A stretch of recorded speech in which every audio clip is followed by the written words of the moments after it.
Hi guys, bienvenue to my channel. My name is Ifeoluwa Ishola. If you are a returning subscriber, thank you for returning and sticking to my channel. And if you're new here, welcome to the family. Do not forget to hit the subscribe button, turn on your notification, post, and give this video a thumbs up. So in today's video, we will be doing a question and answer session on relationships generally. If they sound like something you are interested in, come on, son.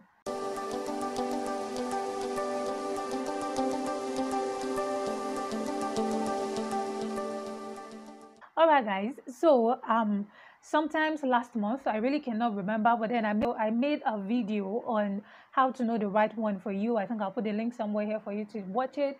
And from that video, I had a lot of questions. I had a lot of reactions. People want to know a lot of things. So I decided that, okay, why don't we do a Q&A on relationship? You send me your relationship questions and then I'll answer them. And by the way, if you're not following me on Instagram, I know you're going to be missing out a lot. I also be putting my handle somewhere for you to do that so that you'll be able to partake in, sending questions as well. So yes, I have a lot of questions. I think I have almost like 20 questions here, and I'll be doing my best with the help of the Holy Spirit to answer the ones I can. And I hope that you enjoy this video. So let's get started. So the first question I have here is, why do couples who love each other divorce?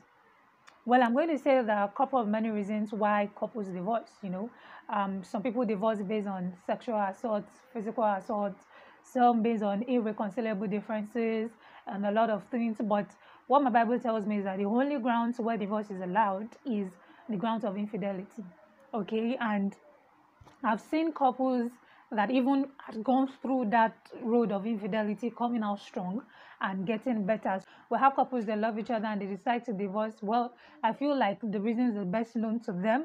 But at the same time, whatever issues you might be going through in your relationship or in your marriage with God, I believe it's solvable. I believe that you can solve it. So you can either seek professional help or you seek spiritual counsel, whatever works for you, okay?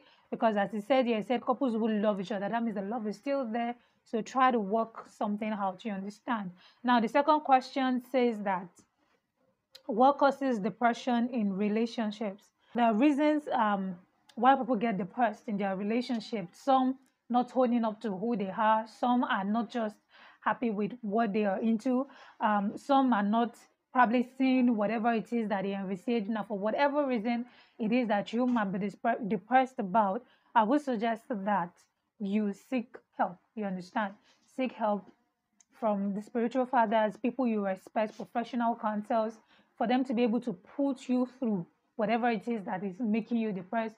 And at the same time, I also suggest that you communicate with your partner, talk with your partner. Probably it's might be his fault or your fault or whatever reason it is that is making you depressed in the relationship. Try to seek help. And if it gets to the point where you probably cannot take it, or probably you've discussed with your partner and he or she is not owning up to it, they don't want to change, or they're not even seeing a big deal about it, it's not a bad thing if you decide to take a break and probably call that relationship a quit until you are sure of what you're getting into. You understand? So give yourself some time off, be able to think about it, seek help, pray about it. And then if you feel like you're convinced enough to go on with the relationship, by all means, please do. But if not, do not be scared of opting out of it, because I mean, your mental health is very, very important. And not only is it important to you, it's also important to your partner and your relationship as well. So the third question here says that we promised to keep the marriage bed undefiled, but now it's pressuring me to the point of crying. What do I do? First of all, why are you blackmailing my sister emotionally? I mean, why would you cry for what? I feel like the both of you have an agreement, right? Starting into the relationship, you both agree to keep the marriage bed undefiled, which is a good thing, and I really salute you for that. But now coming to the point where you're pressuring her to, you to you, and you are crying. Tell me, what is the crying for? Number one, why are you crying? Is the thing beating you? Because I don't understand. But then I feel like getting to the point of crying is just blackmailing you emotionally. And the fact that you've already agreed on it, I would suggest that you stick to your agreement, okay? Do not defile the marriage bed. It's not worth it defiling the marriage bed, all right? If the guy is pressuring you too much, I would say talk to him, okay? Talk, solely to him. Let him know that you have an agreement before you started, and now that things are going the other way, understand? Try to get him to open up to you as well, so that the both of you are not just going to lose something that is beautiful just because of the pressure of sex, you understand? So try to talk to your partner. Try at the same time, you would know what to know what my husband is doing behind the camera. Try at the same time to, pray about it as well. Pray for him that God should give him the spirit of self-control, self-discipline, and then you can move on from that. All right, the fourth question here says, when does a relationship becomes exclusive? From the home point, right? I mean, exclusive is the both of you. So I feel like if you're going into a serious relationship, it should be from the on point that it becomes exclusive. You're not into an open relationship, right? Except if the both of you are agreed on open relationship, which I believe is not right for we children of God.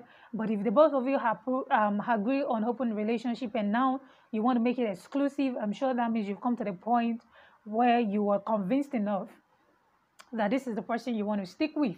So if that is the case, then that is totally fine. But then I would advise to you, as children of God, we are not allowed to have open relationships. So right, if you want to be serious in a relationship with somebody, make it exclusive from the all points and not open relationship and then you are switching. What are you trying to do?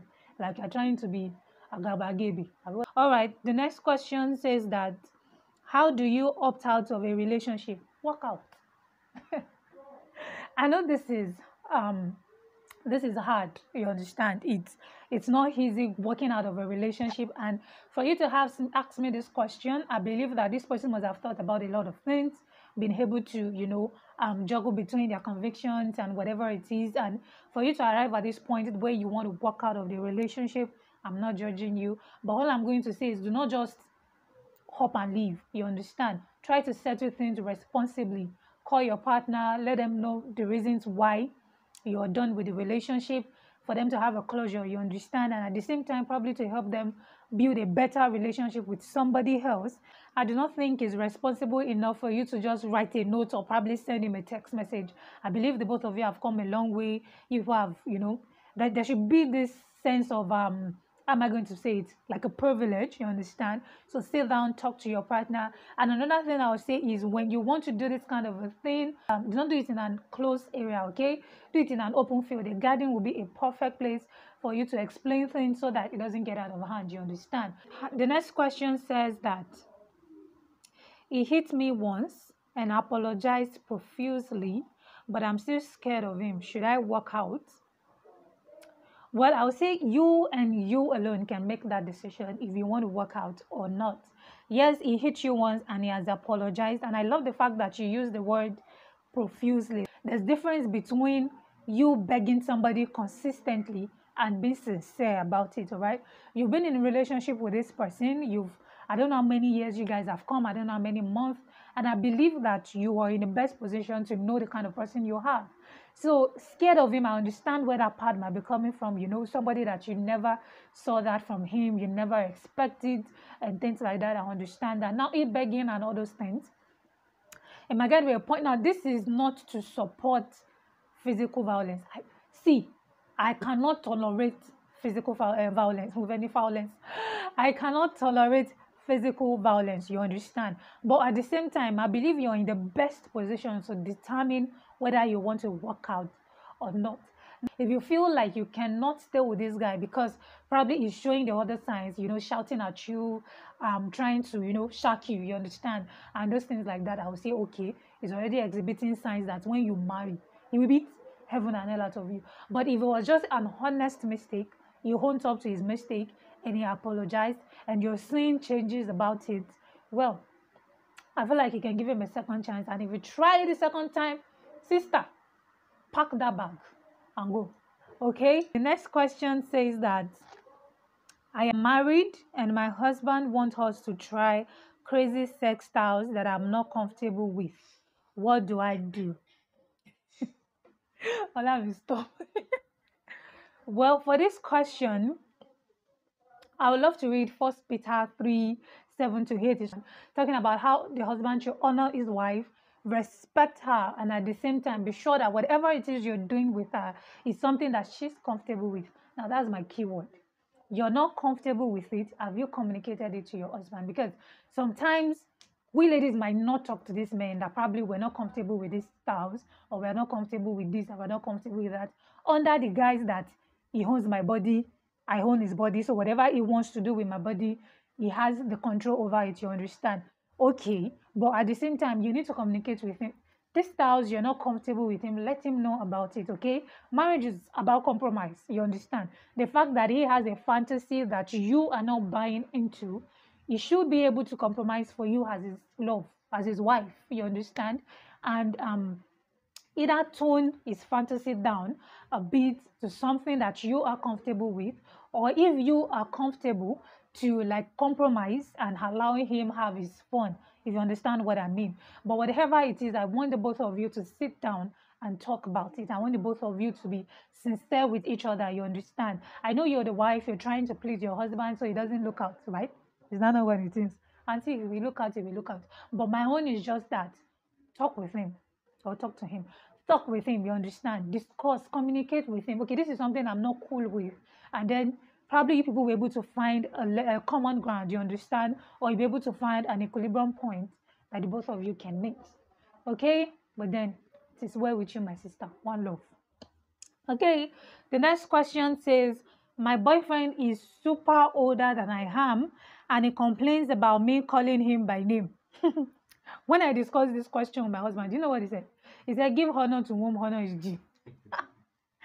And sincerely, number one thing, auntie, you that you marry, so you that you are dating or you are marrying, and I don't know if these people, okay, she said boyfriend, so that means they are dating, right? So you that you are dating somebody that is older than you, how can you be calling brother by name?